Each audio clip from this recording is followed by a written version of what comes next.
वाराणसी जिला अदालत के आदेश के बाद ज्ञानव्यापी परिसर के व्यास तहखाने में बुधवार देर रात पूजा अर्चना और गुरुवार तड़के मंगला आरती हुई। तहखाने में 30 साल बाद दीप जले, अखंड ज्योत भी जलाई गई। बुधवार रात ही तहखाने में से बैरिकेडिंग हटा दी गई थी। कड़ी सुरक्षा घेरे में पूजा पाठ की शुरुआत हुई। फिलहाल तहखाने में आम श्रद्धालुओं को प्रवेश की इजाजत नहीं है, सिर्फ पुजारियों को पूजा पाठ के समय आने जाने दिया जाएगा। वाराणसी के जिलाधिकारी एस राजलिंगम ने मीडिया को बताया कि जिला प्रशासन ने व्यास तहखाने में पूजा अर्चना शुरू करवा दी है। हमने अदालत के आदेश का पालन किया। हिंदू पक्षकारों के वकील विष्णु जैन ने कहा, ये उनके लिए बहुत भावुक क्षण है। तहखाने में पहले से मौजूद चलाचल विग्रह की पूजा शुरू हो गई है। काशी विश्वनाथ मंदिर के मुख्य पुजारी ओम प्रकाश मिश्रा और गणेश्वर द्रविड़ ने पूजा पाठ कराई। जैन ने कहा कि तहखाने में 1993 से पहले जिस विधि विधान से पूजा पाठ होता था, अब उसी तरह के अनुष्ठान होंगे। संयोग की बात है कि 38 साल पहले 1986 में अयोध्या के बाबरी मस्जिद का ताला भी 1 फरवरी को खोला गया था। ज्ञानवापी मामले के एक वादी सोहनलाल आर्य ने कहा, नंदी के बगल से उत्तर की ओर बाबा के तहखाने की ओर जाने के लिए अलग से दरवाजा बन गया है। हमारा रोम रोम पुलकित है। हम 30 साल से इस क्षण का इंतजार कर रहे थे। इधर वाराणसी जिला अदालत के आदेश के खिलाफ मुस्लिम पक्ष सुप्रीम कोर्ट पहुंचा, लेकिन सीजेआई डीवाई चंद्रचूड़ ने इस मामले में तत्काल सुनवाई से इनकार करते हुए इलाहाबाद हाईकोर्ट जाने का आदेश दिया। इसके बाद मुस्लिम पक्ष ने गुरुवार को हाईकोर्ट में याचिका दाखिल की।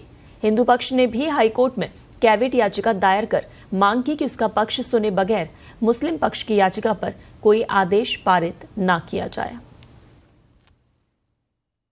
वाराणसी के बहुचर्चित ज्ञानव्यापी परिसर मामले में हिंदू पक्ष की एक और जीत हो गई।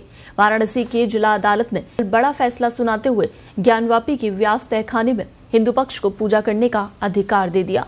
व्यास तहखाना मस्जिद के नीचे है। इसी में हिंदू देवी देवताओं की मूर्तियां मिली थी। मुस्लिम पक्ष ने प्लेस ऑफ वर्शिप एक्ट का हवाला देते हुए हिंदू पक्ष की याचिका को खारिज करने की मांग की थी, लेकिन अदालत ने मुस्लिम पक्ष की याचिका खारिज करते हुए फैसला सुनाया।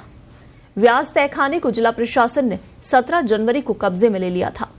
वाराणसी के जिला मजिस्ट्रेट को व्यास तहखाने का कस्टोडियन नियुक्त किया गया। काशी विश्वनाथ ट्रस्ट बोर्ड की ओर से अब रोज व्यास तहखाने में पूजा अर्चना होगी।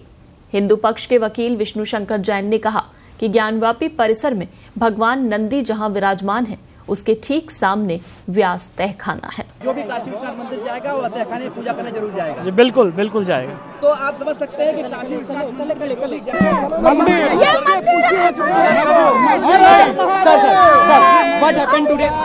विष्णु जी, ये बताइए कि आप पूजा पाठ जो शुरू होगी तो ट्रस्ट को आदेश होगा किस तरीके से पूजा पाठ करेंगे? देखिए, काशी विश्वनाथ ट्रस्ट को भगवान की कैसे पूजा पाठ हो, इसके लिए कोई आदेश की जरूरत नहीं होती है। उनको पता हो कौन कौन से भगवान पूजा पाठ हो, क्या विधि हो। देखिए, वहाँ पे वही मैं बता रहा हूँ, उसकी निटी-गिटीज में वो काशी विश्वनाथ ट्रस्ट डिसाइड करेगा।